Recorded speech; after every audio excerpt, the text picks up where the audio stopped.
Meron pa rin to. Oo. Malaman nga natin mula po sa butihing chairperson ng Senate Committee on Finance, si Senator Sherwin Gatchalian, kung ano ang mga pwede pang gawin ukol dito. Senator Win, good morning po. Si Peter Atrica dito sa Balita Patan sa DZMM.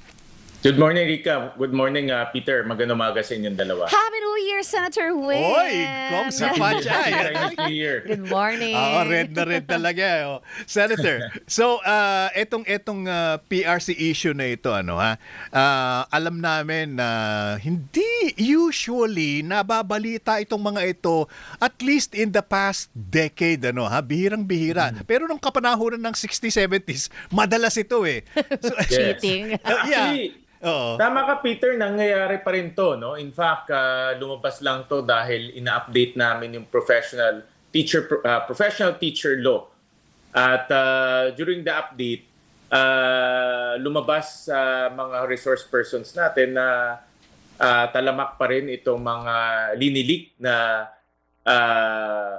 LET examination papers. LET, ito yung professional... Sa teachers po yan, di ba? Yes, professional licensure examination para sa mga teachers natin. Pero balita ko, nangyayari rin to sa mga ibang profession. At ang consequence ito, ang problema nito, dahil yung mga ibang questions kasi rini-recycle yan eh. Hindi rini-recycle yung buong questionnaire. Yes. Pero ibang mga questions, meron silang tinatawag na parang bangko. At minsan doon rini-recycle nila yung mga questions. At doon nagiging complication dahil kung rini-recycle nila at nagkakalik, ibig sabihin alam na ng mga estudyante kung ano yung mga sagot. And to think na kina-quarantine daw yung Correct. mga members of the board, no? Ang Correct. tanong, baka kinwarantin meron namang cellphone. Maraming pamamaraan eh. Sinabi sa amin, isa sa mga technique doon, talaga may mga estudyanteng binabayaran para i-memorize yung mga questions. Yeah. Iba naman ay dahil nga kina-quarantine mo nga yung gumagawa ng exam, pero yung nagpiprint, yung nagdi-deliver, yung marami kasi ang pinagdadaanan eh. Hindi lang naman yung gumagawa ng exam, kung hindi yung logistic side, baka may leak doon. Oo. At nasabi rin sa amin na pumunta ka lang raw ng recto or minsan sa mga internet sites meron ng mga ganitong leak examinations. Ang nakakabahala kasi dito, Rica, Peter, ito mga professionals to. Yeah. Engineers, doctor, teachers, at pinagkakatiwalaan natin yung kanilang talento o kanilang galing o kanilang pinag-aralan. At kung pumasa sila, hindi dahil sa kanilang pinag-aralan, dahil na-memorize yung sagot, hindi maganda yon dahil makakaapekto yan sa serbisyong binibigay nila. Ito nga yung problem natin, Senwin, kung kunyari sa teacher's examination talaga nagkaroon ng leakage. Dahil nakikita na natin yung pag-degrade ng kalidad ng edukasyon ng ating mga kabataan for the past years. At kung ganito po pala yung nangyayari, how can we make sure na hindi na ito mauulit para nga naman maging maayos naman yung susunod na generation ng teachers na magtuturo sa mga bata? Actually, sa professional teachers, ina-update namin itong batas nila. At ang actually solution dyan, ibigay mo na lang yung mga examination. Doon sa aming proposal, sa updating, pagtapos ng examination ng teachers, i-publish na yung mga exam.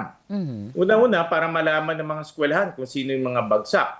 Dahil nakita namin, mayroong mga mahigit 40 na mga eskwelahan, ni isang passer, wala silang passer, pero hinahayaan mag-operate. Aha. So, ibig sabihin, pangit yung pagtuturo nila. Aha. Pangalawa, para mapag-aralan din ng mga eskwelahan kung ano yung kanilang kahinaan at ma-improve yung kanilang mga sarili. So, ang aming proposal, i-release na lang yung examination. Wag nang i-recycle. Ganun rin ginagawa sa law, sa bar. Pagtapos ng bar, rini-release ka agad yung mga examination. What do you mean, Senator? I-release yung naging questions? Yes, naging questions. Para mapag-aral. For example, pagtapos ng let examination, i-release na kagad, pati yung mga grades nung eskwelahan para yung eskwelahan malaman mahina ako dito, saan ako mahina at mag-adjust ako at ma-improve yung sarili ko. I see. Wala po bang nagmo-monitor ng Senator Win doon sa Wala. mga performance ng mga iba't ibang mga eskwelahan sa licensure examinations? Actually, merong nagmo-monitor pero hindi tayo mahigpit sa pagmamonitor at yung mga eskwelahan mismo hindi nila alam kung mataas ba yung results ng examination nila o hindi. Nalalaman nila yan after years na lang eh. Oho. So walang feedback loop, walang feedback Ayan. mechanism. Oo. Kung ako yung eskwelahan, hindi ko malalaman kung mataas ba yung passing rate ko o mababa yung passing rate ko. Yes. Nalalaman ko years na lang after. May mga claims yung mga training schools, Senwin, na kami ang number 1 sa pag-produce ng mga top-notchers sa mga exams, ganyan-ganyan. So kung ganun pala, hindi na, baka mamaya fake pala yung kanila mga claim na ganyan, di po ba? Malaking negosyo kasi ang Yeah. Rika, ang review centers. Yun nga. Correct. May mga 42 professions tayo. Lahat yun may review centers. Lalo na teachers. Ang kumukuha ng licensure examination per year for teachers about 200,000. No? So, ang passing rate nila is around 60%. So, talagang very competitive at maraming review centers. Ang kanilang kliyente ay mga future teachers. Opo. At Senator, nabanggit niyo yung review schools na yan. Idagdag na natin yan sa equation.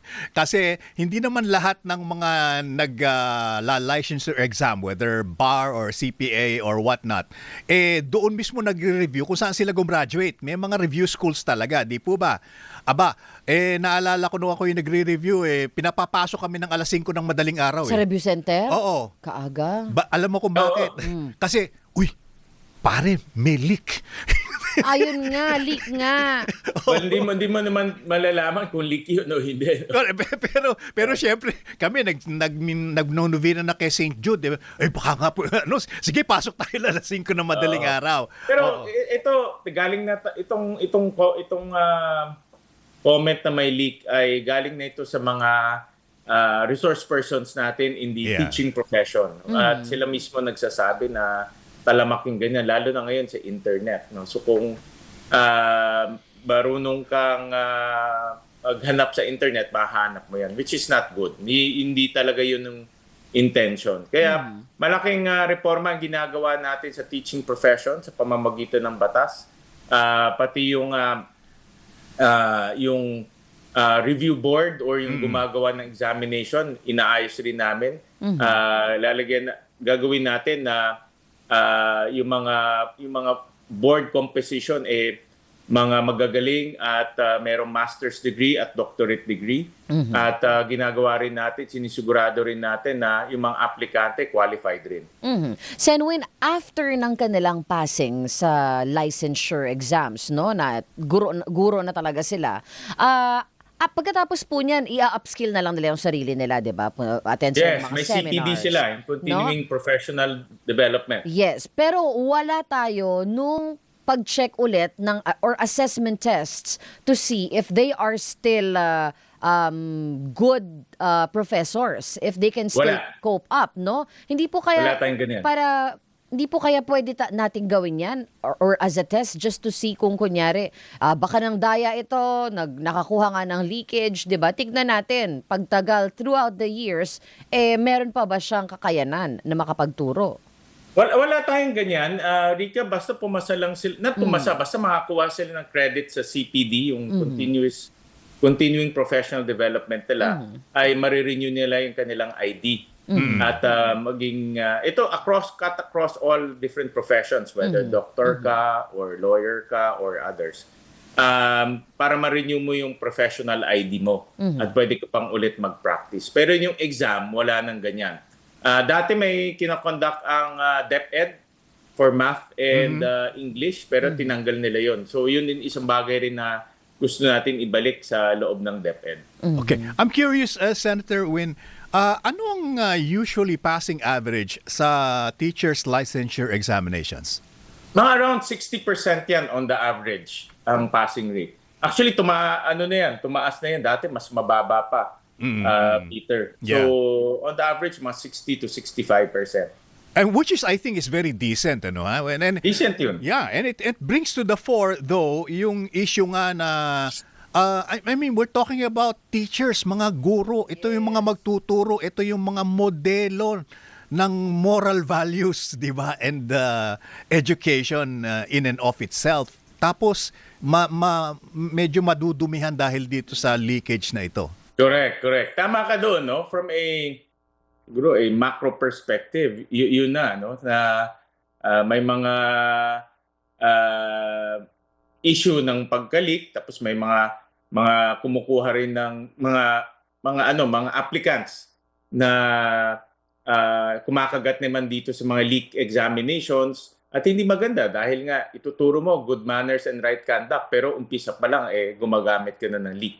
No? Pero hindi mo rin ma-blame itong mga applicants dahil gustong-gusto nila pumasa eh.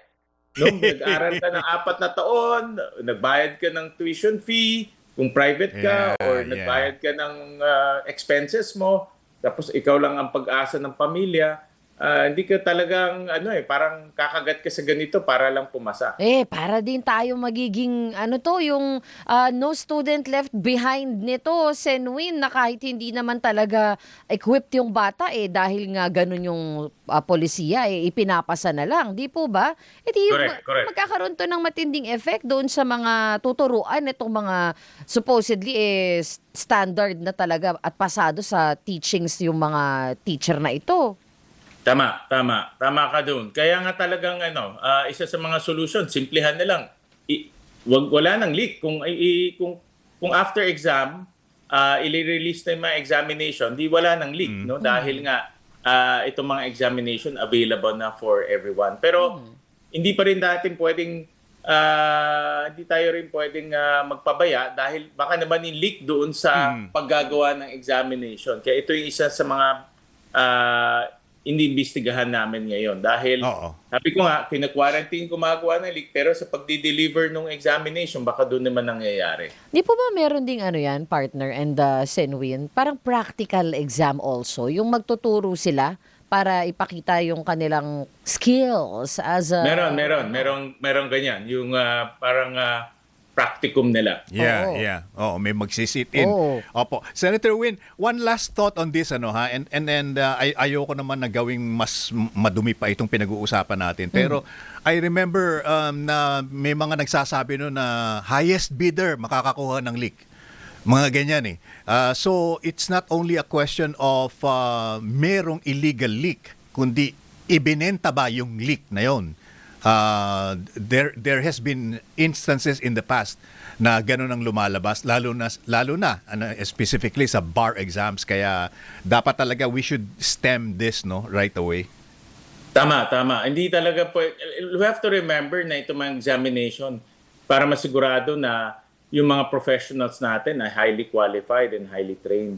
So hindi maganda yan sa atin bilang bansa kung may ganitong leak dahil hindi tayo nakakasigurado na yung pumapasok na professionals ay patas yung kanilang pinagdaanan at pumasa talaga sila. Opo. Senator Win, with your permission, lilipat lang po ako at kami ng topic itong intelligence funds ng PNP. Alam ko kinwestiyon ninyo ito dahil it's quite obvious na too many things are falling off the cracks, sabi nga nila. Particularly itong isabong na to. Hanggang ngayon ba naman? Meron pa rin pala. Meron pa rin pala ito.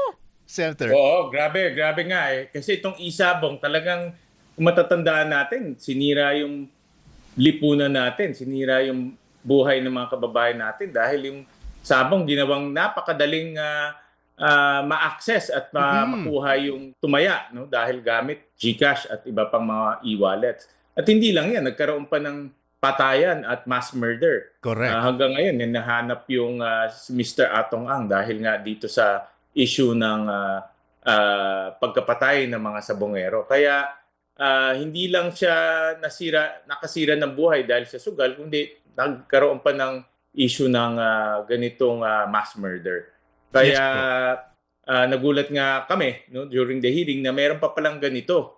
At dapat maging mas agresibo ang PNP, NBI, enforcement agencies natin sa pagsugpo nitong isabong. And in the meantime po, this is going on against the backdrop of yung mga hindi masolusyonan na nawawala pa yung beauty queen sa Batangas hanggang ngayon, wala pa rin. Etong mga sabongero, I mean, wala pa rin naman Ay, talaga. missing sa Bongero. Opo. Tapos ngayon may pagpatay na naman sa San Manuel Isabela ng isa Pang pang beauty beauty queen. queen. Oo. And parang I mean, we're talking hindi naman maliit lang itong intelligence funds ng PNP, sir. Yes. Actually, in-increase nga namin to nung budget season. Umabot na siya ngayon to about 1.5 billion. So, hindi maliit siya. At kailangan naman talaga ng enforcement agencies ang intelligence funds dahil ginagamit nila ito sa pagbili ng intelligence gamit yung kanilang assets. So, pero they should do better in enforcing dahil enforcement problem to eh. Alam natin nangyayari. I'm sure alam nila kung sino gumagawa ito, saan, dapat mag-enforce sila. Dahil kung hindi na nila gagawin to, walang kwenta, no? Hindi nahihinto itong mga ganitong issue. Paano po ba ang sukatan natin sa paggamit o sa tamang paggamit nitong ating intelligence funds? Dahil mahirap din naman po i-quantify, no, yung nakukuha nating intelligence if this is enough. Well, importante dyan, Rika, yung results. No? Para sa akin, at the end of the day, it's the results. Kahit na gawin natin 2 billion, 5 billion, at the end of the day, it's results. So, sa ngayon, in the case of Isabong, meron pa siya.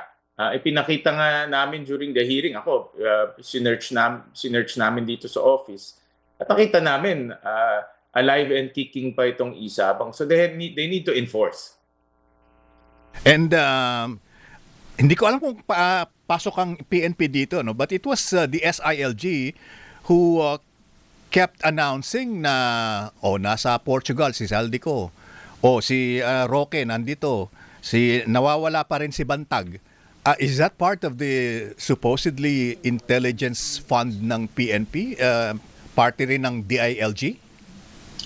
Kasama rin yan. Kasama rin itong mga ganitong information na nakukuha nila dahil talagang sa enforcement naman importante yung intelligence, no? Ibig sabihin, hindi lang crime fighting, kundi dapat crime prevention. I think crime prevention, intelligence ang kailangan mo dyan. And then, pwede po ba nilang i-claim later on, Senwin, na baka meron na naman silang firewall na why will you account for our intelligence fund? Intelligence fund nga yan eh. There's got to be some confidentiality to it. Meron naman. Meron. At ang COA ang nagbabantay. Hindi mo rin pwedeng waldasin yung intelligence fund. No? So, merong COA na nagbabantay dyan. Merong mga rules. Very strict and rules pagdating sa intelligence funds. In fact, pwede ka magkaroon ng disallowance pag mali ang paggamit mo sa intelligence funds. Okay, partner and Senwin, with your indulgence, talon po ako on a different topic and medyo napag-uusapan na po ito, no, because lumabas na yung lesser redacted report ng ICC kung saan nagbigay ng mga pangalan ng co-perpetrators ng dating Pangulong Duterte sa war on drugs. Kasama po sa dalawang pangalan, incumbent Senators Bongo at si Senator Bato de la Rosa. And people are talking about what will happen if merong arrest warrant na ilalabas. Napag-usapan na po na kapag in session ng Senate, hindi pwedeng arestuhin while Congress is in session. Pero kung kunyari po wala naman sa session, absent siya doon sa session, ano po mangyayari? Will this specific senator, can he be arrested kung even if the Congress is in session, hindi naman siya present? In my opinion, and this is my opinion, Rika, a sitting senator hindi pwedeng arestuhin sa loob ng Senado. Sa loob? Whether in Yes. session or not in session. At ito ay naging practice na in the past. No? And this is to respect an independent institution such as the Senate. No? So, nakita na natin ito in many instances in the past. At the same respect ang dapat ibigay sa Senado dahil ito ay isang independent institution at walang kinalaman to sa ibang mga branches of our government. May sarili siyang rules, may sarili siyang mga patakaran at dapat respetuhin yan. But if that's if you're on Senate ground, Senator Win, di ba? Paano kung wala ka doon? Kung nagtatago ka, nakita ka sa ibang probinsya?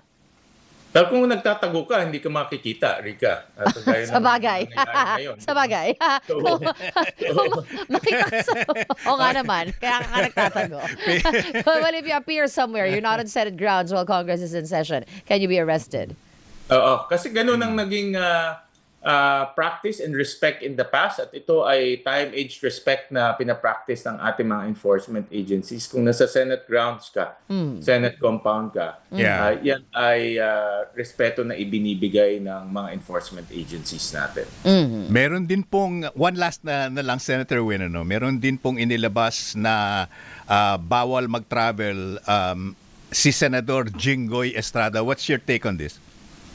Well, procedural yan dahil mayroong mga kaso na kinakaharap ang iba't ibang personalidad sa Senado. So, procedural yan. At hindi naman ibig sabihin yan ay final. No? So, in my opinion, ginagawa yan as a standard procedure. Okay, Senator Win, we've discussed so many things. Maraming salamat. Maraming salamat, Ika. Thank you, Senator. And again, Kong Si Fachai. Yeah.